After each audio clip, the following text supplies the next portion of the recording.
Ce film poétique est un imaginaire coloré et animé à partir de vieilles cartes postales en noir et blanc.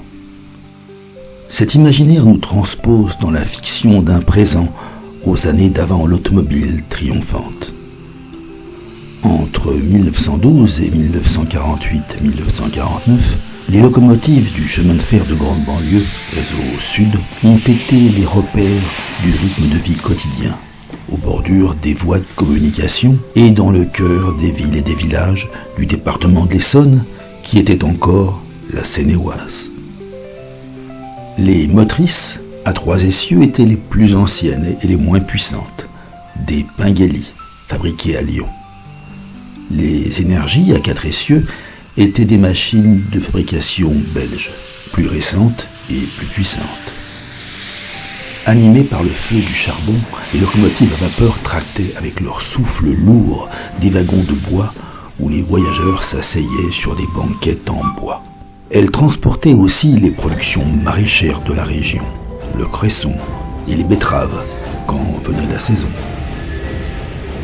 Les gares et les haltes de ce qu'on appelait le réseau secondaire du CGB jalonnaient les étapes des trajets qui rejoignaient Arpajon jusqu'à Étampes, Étampes à Metz avec une dérivation à Bouville pour rejoindre la Ferté-Alais, de Metz aux deux gares jusqu'à Milly-la-Forêt, distance sur laquelle la diligence du Patache était devenue supplantée par le rail du CGB pour desservir les voyageurs de la SNCF. Et ensuite, on pouvait, d'étape en étape, aller de Milly-la-Forêt jusqu'au terminus de la grande banlieue à Corbeil.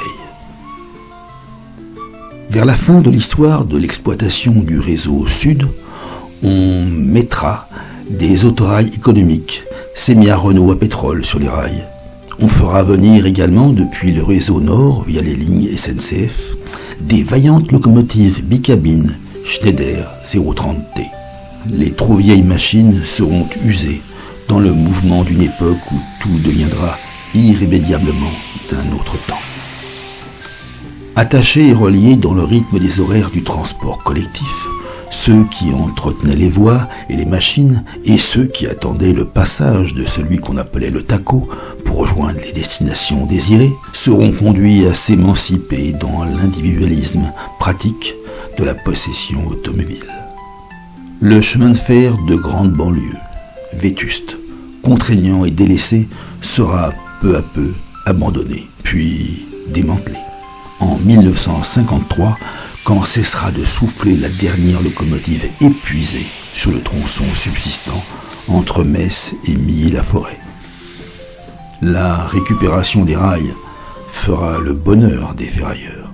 Une esthétique technicienne de la machine de fer était condamnée à disparaître. Un monde de fumée, de charbon jeté dans les chaudières pour transformer de l'eau en force motrice va cesser d'exister pour rentrer dans l'oubli. Les trains lourdement chargés de betteraves peinaient parfois.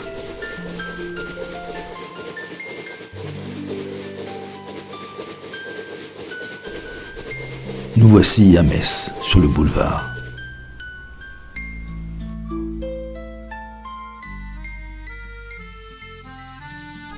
Le café des deux gares était exactement entre la gare du CGB et la gare SNCF, où le cheval du Patache de M. Perrault faisait la navette vers Milly avant que le train ne lui fasse sa concurrence finale. La sucrerie de Metz était conjointement reliée par les voies du CGB et de la SNCF. La gare CGB de Metz, dont le bâtiment existe toujours. Au retour sur le boulevard, la locomotive patinait toujours.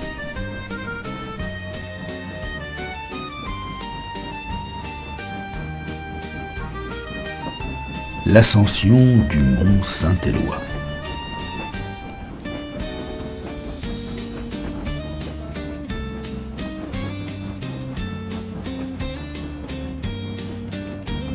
Et l'arrivée sur le plateau.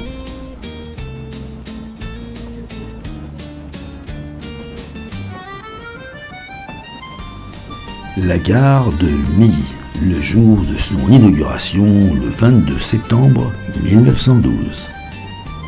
Et les jours plus calmes d'ensuite.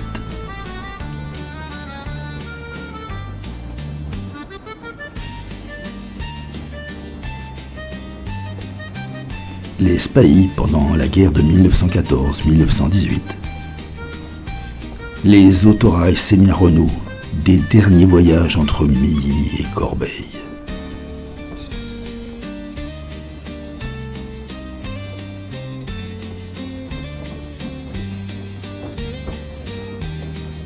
C'étaient de très belles machines que bien des réseaux secondaires pouvaient nous envier.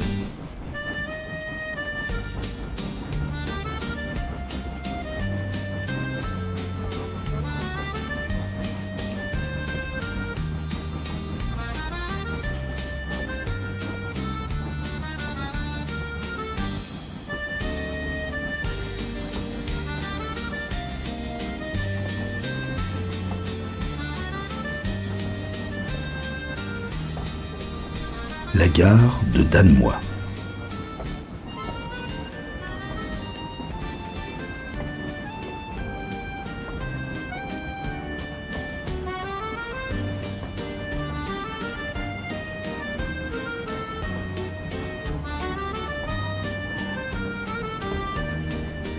Le plateau a permis des performances mémorables.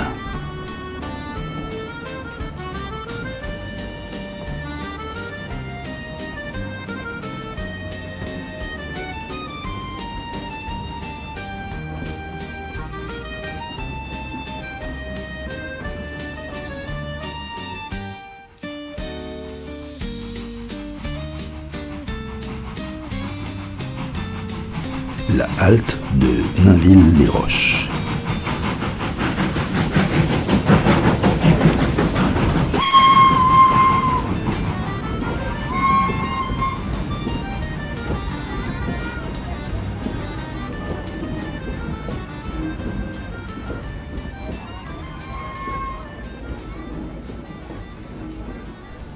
Elles étaient magnifiques et humaines, ces machines qui nous ont tant aidés et qu'il ne faut pas oublier.